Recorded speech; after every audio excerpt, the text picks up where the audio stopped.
It is Thursday afternoon, late afternoon, about dinner time in Southern California. And as most people know, I'm in Santa Barbara, and I'm speaking and going to have a wonderful, very interesting chat, I can tell right away, with Bill Biersach, expert at the Chapman stick, which we will discuss and which is sitting right next to you, your beloved Chapman stick.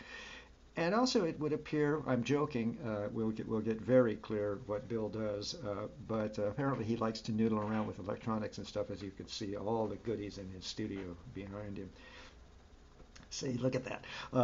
Bill is senior lecturer in composition theory and analysis, classical performance and composition at USC Thornton School of Music.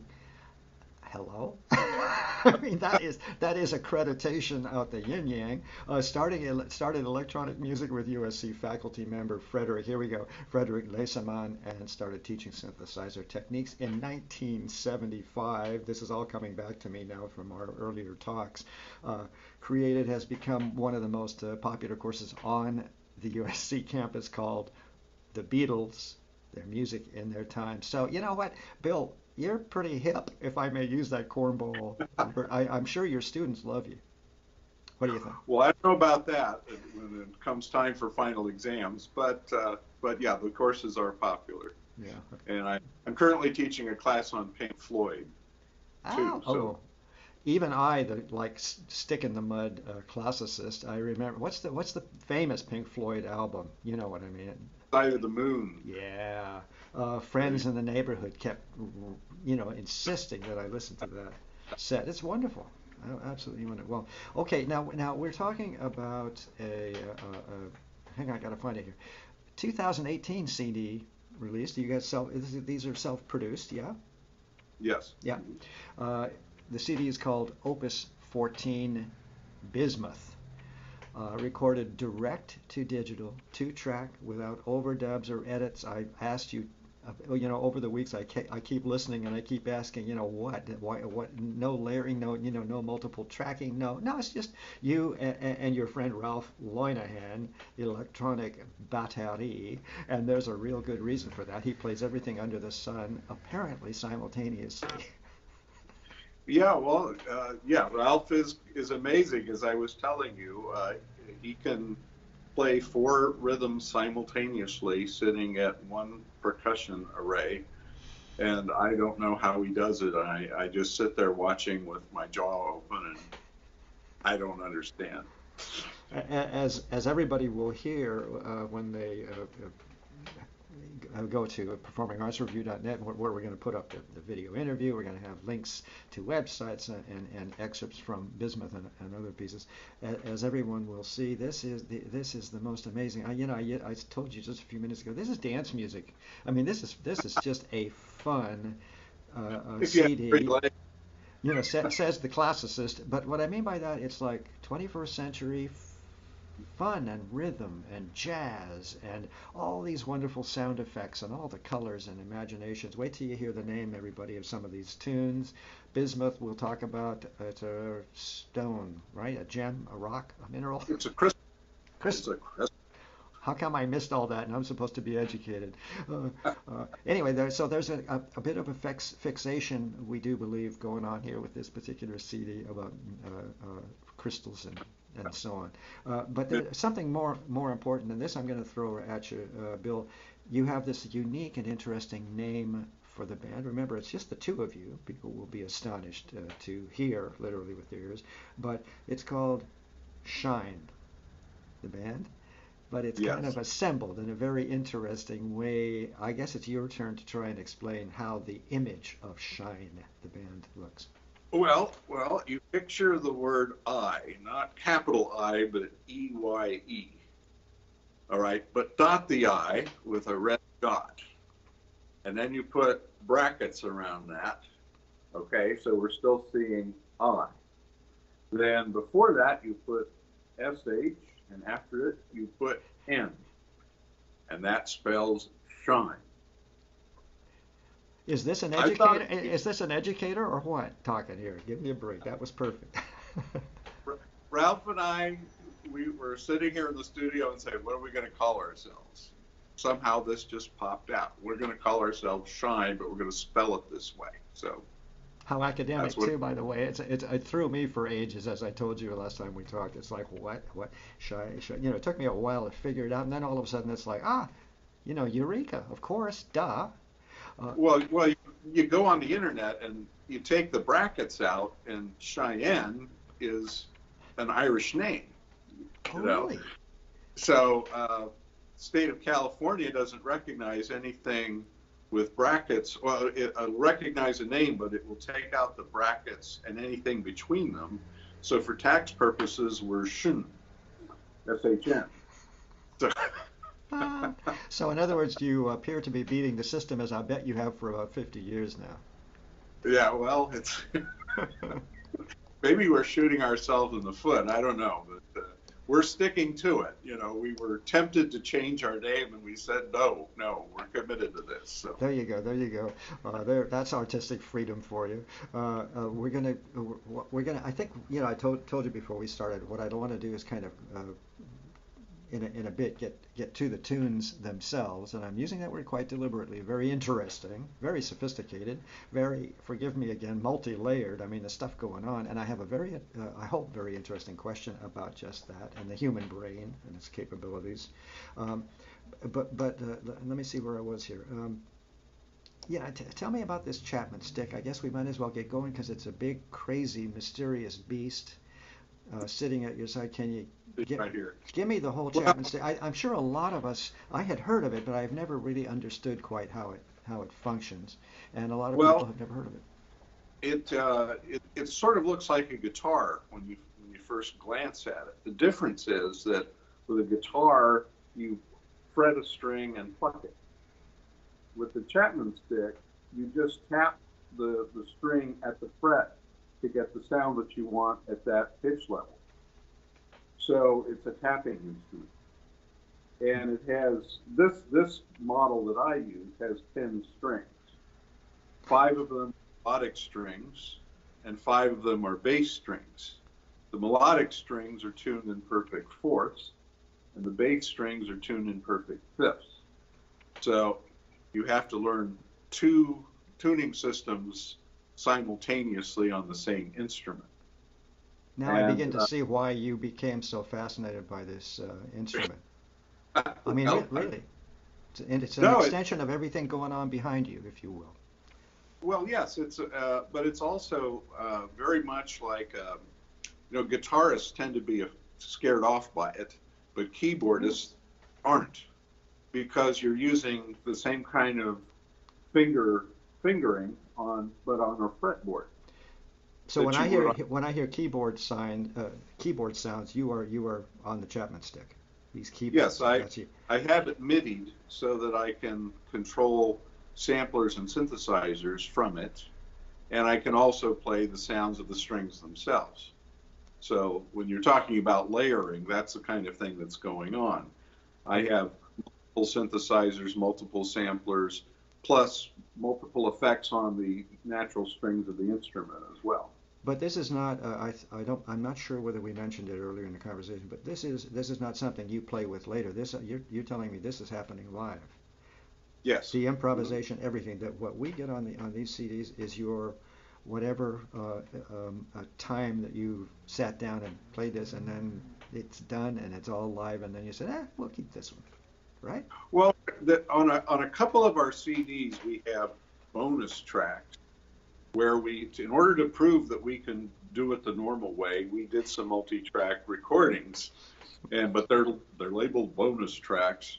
But that isn't really where our focus is. We kind of did that because some people were saying you really should do this, so we did it. But from now on, I don't think we're going to do any of that, because it isn't really our forte. Our forte is we sit down in the studio. Ralph has his electronic percussion, and he'll come up with a bunch of sounds while he's sitting there, and he's got something like 40 plus possible sounds at any given time that he can play, and those are changeable while he's performing. And so he's got all that going. So he'll putter around, and then I'll have a couple of sounds going on my synthesizer, and we'll say, okay, let's hit record. So he'll go 1, 2, 3, 4, and then when we start playing, it all changes. The instant we land on the first note and the first beat, everything changes. If he counted out 4, we'll be in 7/8. Whatever sound I thought I had, or whatever I was puttering around on, I don't do that. I do something entirely different. And he plays an entirely different beat. And we challenge ourselves to, on the knife edge of the moment, to somehow make that work.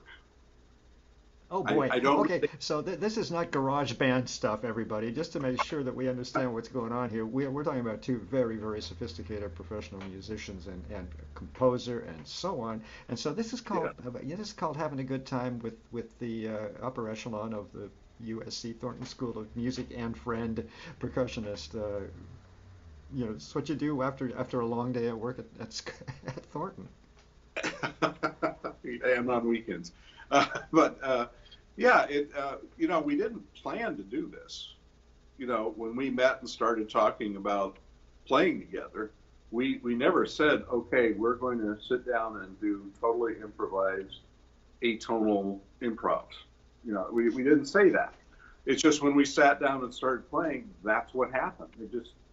I've never in my life worked with somebody who seems to know where I'm going when I'm playing. If I decide right here I want to change meter, it's just spooky the way Ralph changes at the same time. I don't know what it is, whether there's subliminal signals between us, or if it's just a shared vision, or some kind of It's the little antennae that come up out of the top of his head to catch your radio signals many seconds in advance. By the way, you've just described with all those sparks flying around, and it's something like that, I think. But you've just described what I wanted to speak to, because this is of course a little bit out of my territory. I'm kind of the classical guy, but I've been loving so much exposure to so much very, very interesting and sophisticated music. But my big impression, and it's always the most important impression to have, and I know you know what I'm trying to talk about, when things are, you've just described an utterly random universe event captured by saying, okay, record. Really, I mean, in a cosmic sense. But what I hear, because of the level of your musicianship, both of you obviously, and you know this as well as I do, totally precise. When you say meters suddenly change, off you go together, tight. The colors, the choices that you make on the spot with these loops. Am I okay now with loop? Is that no? Not looping. Oh, okay, there are no loops. No, okay, so that makes you even more genius. My God. Anyway, it's quite astonishing, really. No, well, but that's just it. We are composing. See, we're composing, but we're not composing on paper. We're composing on the knife edge of the moment. Whatever sound we have this instant inspires us to play the next sound, and that inspires us to play the next thing. And we're just drawing on a lifetime of experience. I've been playing since I was 5. And over all those years, I've been doing all kinds of music, and I've played thousands of hours in recording studios, my music, other people's music, and I just have all of that to draw from. But I really do think of myself, and would prefer to think of myself as a composer. Because that's what I'm doing. Yeah, exactly right. In the I almost said in the new way. It's not. It's might as well be Mozart. It's you're composing in an improvisatory element, and that's the joy, presumably, and the thrill and the magic and the brainwave action of it all. Well, when like guitarists try to imitate Hendrix or Clapton or whoever their favorite guitarist is. And see, when I'm playing the stick, I'm not trying to imitate any of the great stick players that are out there, and there are many. I'm not thinking about them at all. I'm thinking about the music I'm making right now. I think that's the difference, and that's where I'm coming from, and I don't mean it to make. I don't want to sound like it's chaos. It's but when you have all possible sounds and notes out there and you're trying to sew them together into something, it's like making order out of chaos. Let's put it that way. Exactly right, and also the randomness of inspiration, for Yes. example. Mm-hmm. I mean, it's a Mm-hmm. completely random thing, or that you somehow, both of you, manage to decide somehow quietly in the silence of your two brains interacting that it's gonna wind down now, and yeah, we're done. Yeah. I'm fascinated. My education has been like, put it on a piece of paper and I can play it. I can sing in the shower beautifully and improvise, but sort of a fuddy-duddy clarinetist type, horrible. So I'm pleased that improvisation is coming back so much more, especially with young professional musicians. It might be a minor point, but it's important to me. We never rely on a fader to end a piece of music. Yeah, good We point. we, we perform the fade, the Exactly. silence. Okay, just like performers on a stage have to do. Yeah, So absolutely. that's how we look at it. Yeah. We would never do that. We would never resort to that. Just as you will TP my apartment for having used the words loop, right? You're going to sneak up one of these nights and do me in on that one. Well, see, the thing is, people make that assumption because there are those kind of little gadgets around where you can get a pattern and you can. Which is But we perfectly are. okay, which is perfectly okay. Or little loops of, like, I'm thinking of little tinkling sounds that I heard. I figured maybe that was some kind of loop that came around Well, occasionally or something. I actually have a whole rack of loopers here. All right, Yeah. and I do use those for certain effects, but I don't use them to make loops. I actually use them as complex delay devices. But See, there you go. There's the USC Thornton getting back at us, folks. Pay yeah, attention. okay. Uh-huh. You know what? I want to talk about some of these tracks. What do you say? Sure. Of course, the first track is Bismuth. And let me just throw a few words of what I wrote down, when I was listening. By the way, and I also want to ask you, because I know well that you are in a milieu that is highest of high, really, at Thornton's. The, right off the bat, can you confess that there might be a little pictures of at an exhibition in there somewhere? Come on now, in Bismuth. I wouldn't be surprised. Okay, that's It's a good not, answer. it's not conscious if there Mhm. is, but that, Mussorgsky had a big influence. I mean, not just Ravel's orchestration of it, but Keith Emerson's version of it as well. All those things Yes. are in there. I've actually heard that. I, A young student of mine brought that version over because he took to convince me, the classicist, of this. Well, I heard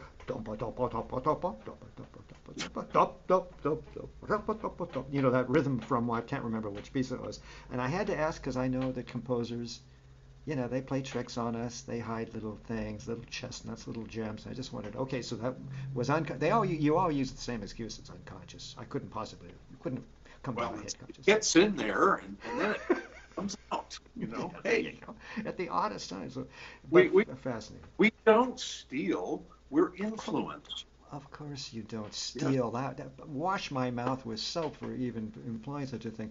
And as we've discussed, touched on, you might kind of let's look at Bismuth for a minute, and I'll ask you to kind of divulge some of how this is. But I'm hearing string sounds, all kinds of wonderful mechanical sounds. By the way, I just love the expansion of color and imagery that all of these gadgets that you have give us. One of the things I love about that open, and one of the reasons I insisted that that be the first track on the album, is the way it opens, the way it seemingly uh, randomly wandering around, and you don't hear an actual chord for like 2.5 minutes into it. You hear drum sounds, you hear notes and things, but it doesn't congeal into something until almost 3 minutes in.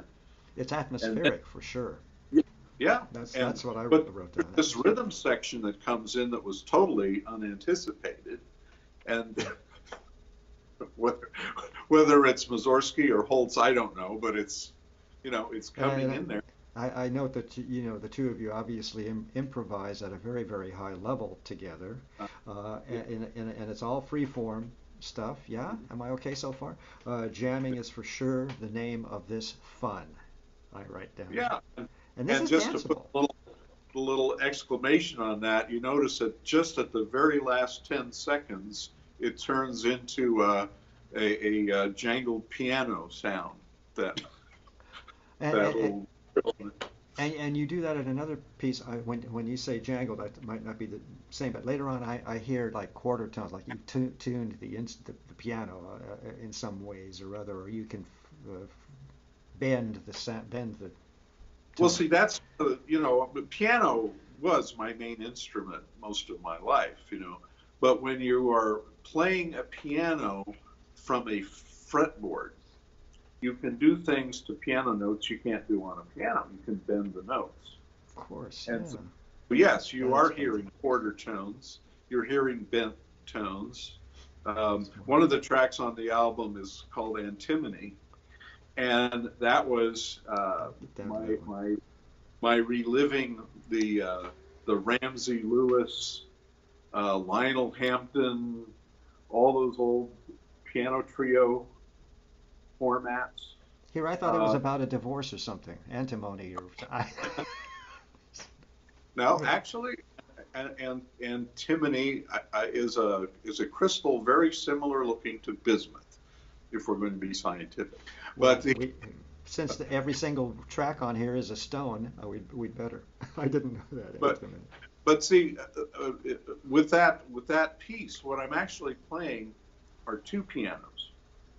See, also when you're using MIDI with a piano, you can decide whether it will bend the note or not when you bend the string, or will it just stay on the a note like the piano does. Well, I have one doing each. One is That holding the pit, explains it. one is splitting away from it, and so every time I bend a note, you're hearing the note, but you're hearing this bending away from it at the same time, That you and just it's explained it. It like, blows the brains out. Believe me, it's an yeah, amazing color. And I kept thinking it was like a little toy piano on methamphetamine or something. Fabulous yeah. sounds, fabulous colors. All right, what else? How about your and you'll kindly explain this title, Uranium. Well, we all know what that is. Eight-toed limbo. What's that about between you two? When we were listening to the track back, somehow I just pictured some very rubber-legged person trying to limbo with that. There's all these really bright, sparkly colors in that track, but there's also this very rubbery bass line going on. A That hypnotizing. I wrote down hypnotizing rhythmic figure. oh, It's okay, take yeah, up all. that's Go ahead. Sorry. you know, if I may, one track that I just really love the Yeah. opening up is Moscovium. And you will explain what Moscovium is, please. I thought it was a hit nickname for people who live in that city. It was actually an element discovered by a team of American and Russian scientists jointly. Yeah. So I looked this up.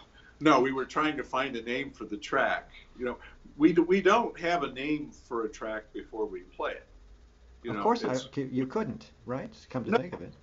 we listened to it and then we said, what, this is a collection of pieces that, for whatever reason, seem to make connections with my interest in minerals. I used to visit a mineral store and buy little funny things, and Truth come out. the Now the truth is starting to crystal come on out. the cover, actual bismuth crystal that I purchased like 20, 30 years ago, and I've always wanted to put that on an album cover, and I finally got the chance to do that. It's But these fetishes yeah, that really are really interesting. I should have come to the conclusion that one of the two of you was a rock nut. Now we're clear, and I'm yeah, kidding, of course. I'm making fun no, of it, but But back to Moscovium, okay? You have that wonderful hammered sound at the very beginning that is just, it is so un-American, if you know what I mean. It's like Eastern European. It's like my Hungarian blood boils when I hear the beginning of that. Uh, and But see, that's part of the fun. You can't. I suppose you can plan something like that, but I don't plan it. It just pops out. And Ralph's, well, I don't even. It's some kind of a combination between what he's doing and what I'm doing that makes that unique sound, like the dulcimer. You know what I'm talking about? Yes, sir. Or the cymbalum kind of thing. Absolutely. Well, you were playing it before my very eyes, as you told me you were Hungarian or had Hungarian roots. You know what I mean? That very look of playing the. The mad. Yeah. Well, hammer. but let's see what I wrote down. There's a beautiful, relaxed, jazzy, rhythmic figure in there. It's very, to me, it was very casual, kind of a sauntering gait. Am I crazy? No, that's in there too. You know. And I make an extra note because we have talked in your fantasy that I've jumped into about a festival, an outdoor summer festival. And believe me, everybody, this is not so crazy. This could be really something if you guys could figure the grants and the pay. But I keep thinking of that festival, and therefore I make remarks like sauntering gait, satisfying, excellent for couples dancing. I'm seeing them on the lawn, and the band, you two, the band, are on the platform. I've got it all set for you anytime you want to pick my head for this festival. Okay, and sure. Sorry, I have no money, so I can't invest a penny in it. Well, we don't either. So. There you go. We'll see what happens. But again, the CD is just so much fun. I think people will really enjoy having a good time with the CD. And again, it's at a very, very high level. Anything else about, I see a freewheeling, total improv. And it ends on hexafluoroplaxinate. Yes, and you will tell us what that is. Latin. I had to end with a track with a 7-syllable name. And that's one I found. No, it's a complex compound made out of two complex compounds, and I think that describes the musical flavor of the last track. Is you've got these several things going on at once, and yet it all seems to congeal into a whole, and it wraps the album up very, very well, I think. So.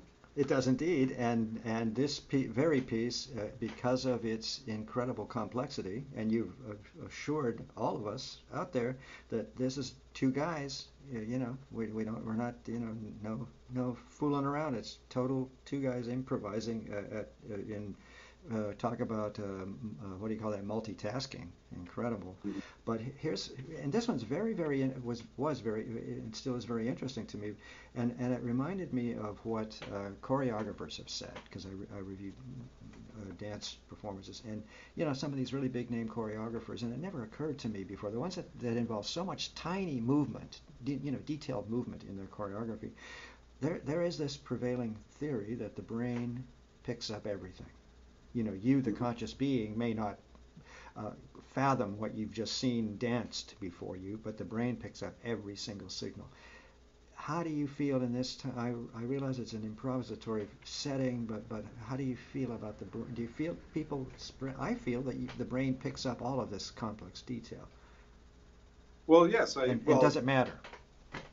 Of course it matters. And see, the way I describe what I do is I take a lifetime of influences, all those thousands of hours I've practiced so many styles and recorded so many styles of music, and Ralph too. He's played all kinds of styles, all kinds of instruments. He's got all kinds of ethnic drums piled up in his living room. We could make a movie out of that. And it's like you take all that stuff, and you're referencing it constantly while you're performing. And I've likened it to Ravi Shankar and with his sitar playing, that he spent a lifetime learning these figures on the sitar, and then he could sit down and he could play for more than an hour and never repeat himself because he has all this stuff at his fingertips Mm-hmm. that he's learned by a lifetime of practicing. And I think it's the same kind of principle. You have all these things stored up in your mind, and I played so many hours that I spent playing repetitive rock and roll in my life. Um, this is like a reaction to that. It's like, okay, I've done that, and I've never figured out what it is that makes a hit song. As I've been involved in so many sessions and worked on so many songs with and without other people that I thought were like just dynamite things, and they never got any traction. And so when Ralph and I started this project, I just said, I'm just tearing up the whole plan of what I thought music was supposed to be and what everybody told me music was going to be, and now I'm just doing what seems to be what my life is all about musically, and Ralph is doing the same thing. So I don't know if that explained it, but Well, it deserves a bravo, you know. yeah. In other words, I guess at some risk, I understood you completely because, and I'm trying to find a delicate way to put this, but as we reach a certain age, we have really, in fact, done just about everything and heard just about everything a million times, which is glorious. You know, I mean, I'm the critic guy. I love it. I know this repertoire so well. Not yours, because yours is completely fresh to me. But, the orchestral repertoire and all that good stuff. And having that kind of basic understanding allows me to hear so much more in other music, the structures and movement here. And this is why I find Bismuth and your other CDs. I guess something's coming up. Maybe we better go there. Anything in the works after Bismuth? Well, just last month we released two new albums. Uh, One is called Psychiatrica, and That's going to be rich. and the other is called Towers of Need Balancing Presently. And they're Give me 3 weeks to meditate on that one. I'll get back to you. Beautiful, okay, beautiful time. And as but per what you just finished saying, and then I'll let you finish. Sorry to interrupt, but as you were just saying, hey, at a certain point, I guess what I was trying to say and didn't quite finish was, I do what I want to do. You know, mhm. it's if, if I could just add, you brought it up, the idea we have for an outdoor concert. You take that big bracket that we have around the word I with the red dot over EYE. Okay, take everything out of the word except the brackets in that I, and imagine those brackets being giant blue walls around a playing area, yep, and that red dot being a raised red round stage. yep. You Okay, got and it. picture a tower of speakers in the four corners of the brackets with a quadraphonic sound system, and as you said, a summer night. And a big dance area, a big green dance area for people to get loose and easy and have a wonderful time dancing to your music. Oh yeah, oh yes. We talked. Oh, and when whatever 3 months ago we talked about this, and the I can just see it in my mind's eye. So you guys go ahead and create it and pull all your strings at USC Thornton. See what you can come up with money. How's that? Or are they tired of hearing that? All right, well, we'll see. Okay. But Yeah. anyway, we really appreciate your appreciation of what we're doing. That means a lot to us. Well, thanks much. I guess we've just about pretty much covered it. Have I forgotten anything that I should mention? Let me do a little quote here. Virtuosic improvisation, album and creativity, originality. Uh, this is Opus 10, Big Percolator. That was a quote for I guess one of your earlier CDs. But Yeah. this is what we're talking about here. This isn't just messing around. As I said, this ain't no garage band fooling around. These are you two are you and Ralph are experienced professional musicians playing in a magnificent whole new arena, at least to me anyway, of color and sound and imagination and imagery and all the rest of it. And that's what music's about. Okay, let me run down the. By the way, all of this stuff's going to go up. The video interview, all the links to see who Bill is at USC Thornton School of Music. Ralph will put people in touch with how they can pick up the CD, buy the CD from you. All that's going up at performingartsreview.net. I hope in about the next 3 or 4 days we'll see. And then I'm going to try and see if I can write a little bit later and throw up there as well, kind of just an overview of what I experienced with the CD, and see if I can give you a couple of quotes that'll be useful hanging, there at the festival. I can just see it now. Let's make them 4 foot high letters. Yeah, I could get into that. Anyway, Okay. Bill Biersach, many, many thanks for giving me some time this evening. Appreciate it. Well, thank you. Okay, bye-bye. Bye-bye.